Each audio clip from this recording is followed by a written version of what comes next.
Hola, ¿qué tal? Buenos días. Mi nombre es Isaías Cruz Mejía, soy originario de Pinotepa de Don Luis y quiero hacerles la invitación a todo el público en general que nos llegue a ver, que pueden pasar a visitar nuestro puesto artesanal que tenemos instalado en la pérgola municipal de Santiago Pinotepa Nacional.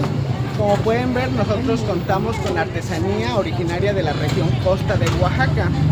Pueden encontrar blusas, camisas, bolsos artesanales, una gran variedad de ropa típica hecha por artesanos de diferentes comunidades indígenas que abarcan la región costa. Pueden ver sin compromiso.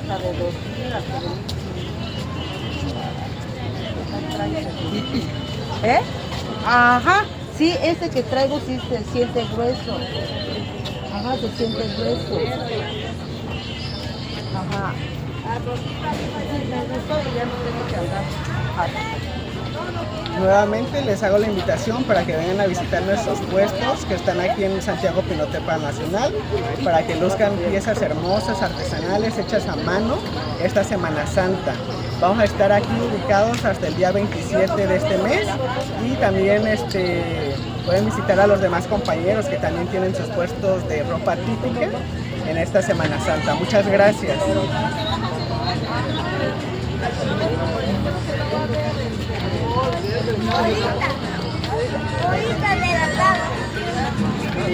Igual pueden seguirnos en nuestras redes sociales como Kunami, Cultura que te envuelve. Y también tenemos nuestro número de WhatsApp, que es 954-154-9051. También en Instagram como Cultura que te envuelve. Muchas gracias.